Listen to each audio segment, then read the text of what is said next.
মানুষের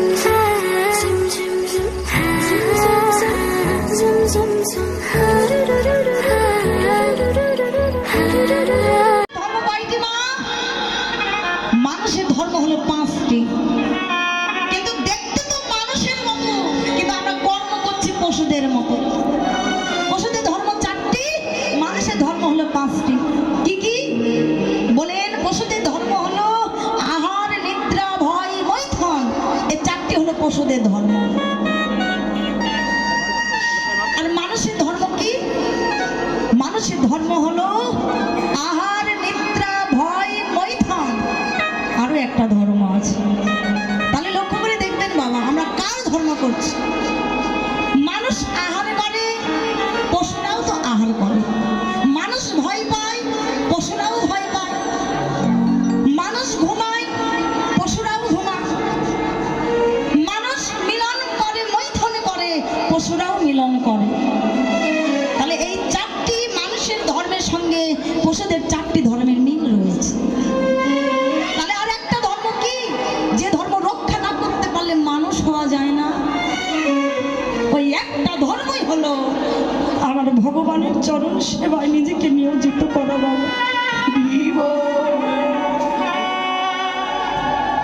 ওই একটা ধর্মই হলো ভগবানের চরণে নিজেকে অর্পণ করে দেওয়া। ওই একটা ধর্মই হলো সকাল সকাল সদ্গুরু চরণ আশ্রয় করে কর্ম করা। ওই একটা ধর্মই হলো ত্রিসন্ধ্যা ভক্তি কর্ম করা, সৎ পথে চলা, সৎ পথে চলা, সৎ আহার করা, সৎ কথা বলা। এই কর্মগুলি যদি না করি, এই কর্মগুলি না যদি করি, আমরা মানুষ হতে পারি না। অনেকে বলতে এখন এই কর্মের পাশাপাশি ধর্মটাকে রক্ষা করতে পেরেছে। কর্মের পাশাপাশি ধর্মটাকে যারা রক্ষা করতে পেরেছে, ভগবানকে দিবার সময় নেই, ভগবানকে দিতে পারি না সময়। এই জন্য তো কলিযুগকে সহজ উপায় করে দিলেন, তোমরা মনের অহংকার হিংসা ভুলে গিয়ে আমার চরণে আত্মনিবেদন করে দাও, নিষ্ঠা ভরে আমার চরণে প্রণাম করো, আমি ভগবান তাতেই সন্তুষ্ট হয়ে তোমাদের হয়ে যাব। তাই আজকে ভগবান আমার এমন একটা রূপ এনেছেন। এই রূপ দেখলেন কে? নদিয়া নাগরী বিষ্ণুপ্রিয়া। বিষ্ণুপ্রিয়া কাঞ্চনা সখীকে ডেকে ডেকে বললেন, কাঞ্চনা রে, মরমে লাগিল গোরা, না যায় পাশরা, নয়নে অঞ্জন হইয়া লাগিয়াছে পারা। মন হয়ে গেল। আর যেমন করে আমরা নয়নে কাজলে পড়ি, অঞ্জন মানে কাজল, যেমন করে নয়নে কাজল পড়ি, আমার গৌরব দেখবা মাত্র আমার নয়নে যেন গৌরব অঞ্জনের মতো লেগে গেল, লেগে গেল। নাগরী কি বলবো, আমি ওই রূপ কোথায় দেখেছিলাম? ওরে জলের অভি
দেখে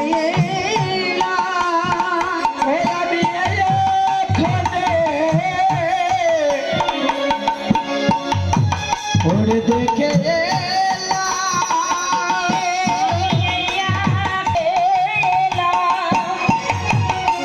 আমার গৌরাঙ্গ মূর্তি খানা আমি এখনই দেখে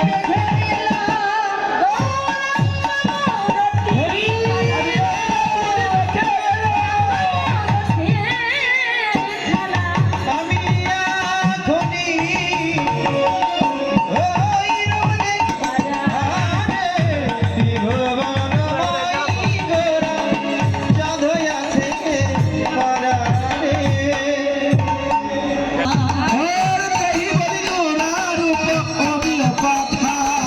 ডুবিল তরুণের মন না জানে সাঁতার ডুবিল তোর নির্মল না জানে সাঁতার ডুবিল তরুণের মন না জানে সাঁতার ডুবে গেল রে ডুবে গেল রে ডুবে গেল রে তারাই তারাই ডুবে গেল রে তারাই তারাই ডুবে গেল রে গৌর রূপে নয়ন দিয়ে তারাই তারাই ডুবে গেল রে গৌর রূপে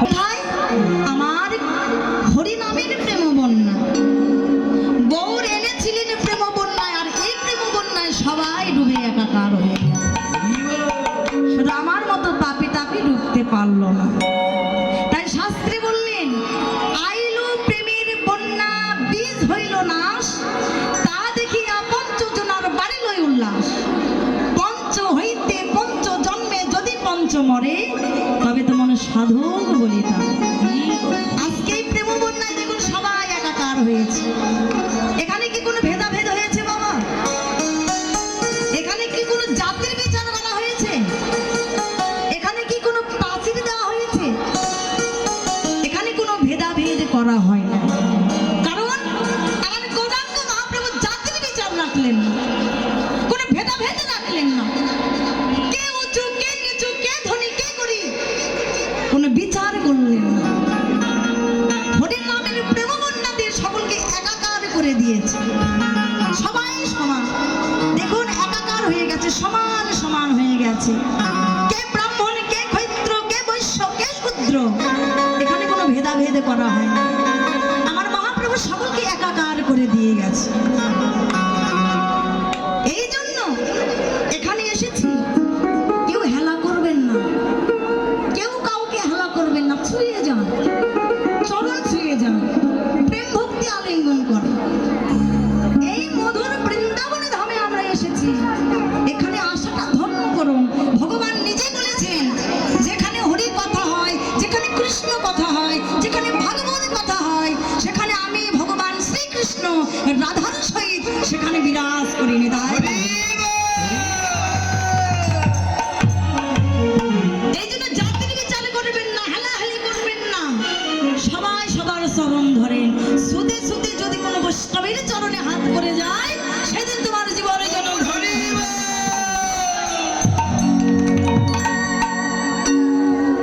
তাই বন্যা এলে যেমন দেখা যায় না খাল বিল উঁচু নিচু ঠিক আজকে এখানেও বন্যা এসেছে এখানে কে উঁচু কে ধনী এখানে বিচার করা হয় না সবাই সমান আমরা তাই আজকে বৈষ্ণব পদকর্তা আমার গৌর লীলা দর্শনে করে বললেন বাসুদেব ঘোষ কহে নবই অনুরাগে বাসুদেব ঘোষ কহে নবই অনুরাগে সোনার বরণ গোড়ার হিয়ার মাঝে যায় সোনার বরণ গুড়ার বিয়ের মাঝে জাগে সোনার বরণ গোড়ার হিয়ার মাঝে জাগে জাগিল রে জাগিল রে জাগিল রে গৌরূপ জাগিল রে গৌরূপ জাগিল রে রঙ্গ মূরতি খানা আমার হিয়ার মাঝে জাগিল রে রঙ্গ মূরতি খানা হৃদয় মাঝে জাগিল রে সোনার বরণ হরি সোনার বরণ বিয়ের মাঝে জাগে সোনার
মধুময় মধুর বৃন্দাবনে প্রবেশ করব। প্রবেশ করতে হলে আগে সর্বপ্রথম ভগবানের চরণে আত্মনিবেদন করতে হয়। জয় রাধে। তাই আসুন না, আমরা দুটি বাহু উত্তোলন করে আমরা ভগবানের চরণে আত্মনিবেদন করব। জয় রাধে। রাধে রাধে। হরি বল। ও মায়েরা, ভয় পাচ্ছেন নাকি? নাকি সেবা হয় নাই? আমার কমিটির দাদা ভাই বাবারা সেবা দেয় নাই? মনটা এমন বদনটা মলিন হয়ে আছে কেন? বাড়ির চিন্তা ধরে গেছে। একবার কৃষ্ণ প্রেমে ডুবে দেখুন, এই প্রেমে কত আনন্দ, কত সুখ, কত শান্তি। রাধে রাধে। যে এমন করলে হবে না কিন্তু। হরি বল।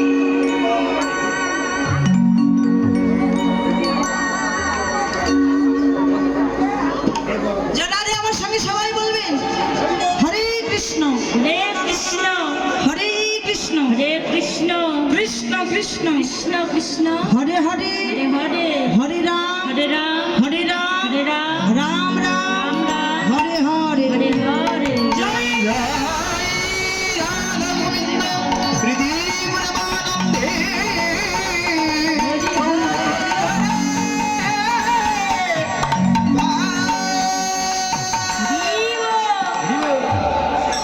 বৃন্দাবনে প্রবেশ করতে গেলে কার অনুমতির দরকার হয়? রাধারানী। রাধার কৃপা ব্যতীত গোবিন্দের কৃপা হয় না বাবা। তো আপনারা যদি অনুমতি দেন তাহলে আমি একটা রাধা নামের ভজন গাইতে পারি। গাইব? তাহলে আপনারা একটু উলুধ্বনি জয়ধ্বনি করতে হবে কিন্তু। কে কে করবেন একটু হাত উঠান তো দেখি। কথা দিলেন কিন্তু। কি হলো বাবারা? রাধে রাধে। সবাই মিলে আমরা দুই বাহু উত্তোলন করে করতালি দিয়ে জয়ধ্বনি দিয়ে আমরা বৃন্দাবনে প্রবেশ করব। হরি বল। বল রাধে রাধে না। সবাই বলবেন চলো বৃন্দাবন ধাম। একবার বলো রাধে রাধে না।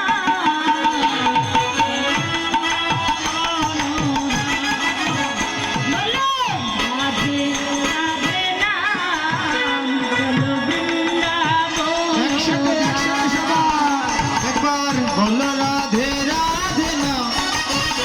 চলো বৃন্দাবন ধাম। যেথায় নিত্যলীলা আরে আমার নিত্যলীলা আরে আমার নিত্যলীলা করে আমার মদন মোহন শ্যাম। বলো রাধে রাধে। হরি বল হরি বল। বৃন্দাবন ধাম। বলো বলো রাধে রাধে না। চলো বৃন্দাবন ধাম।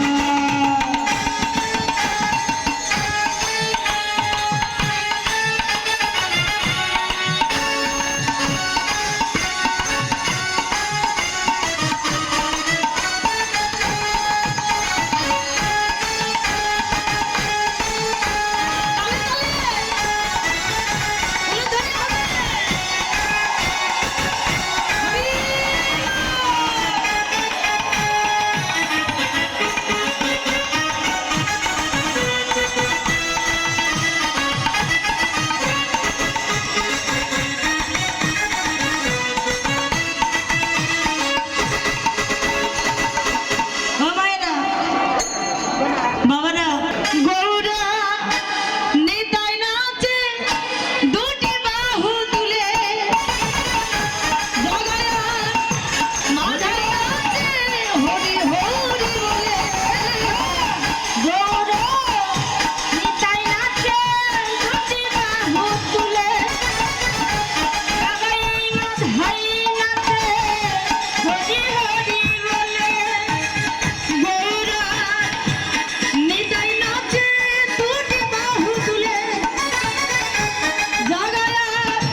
ভালো হলো, তাই না মা? মনে হচ্ছে গোবিন্দ প্রীতি প্রেমানন্দে হরি হরি জীব জয় রাধে। আমরা এলাম বৃন্দাবনে,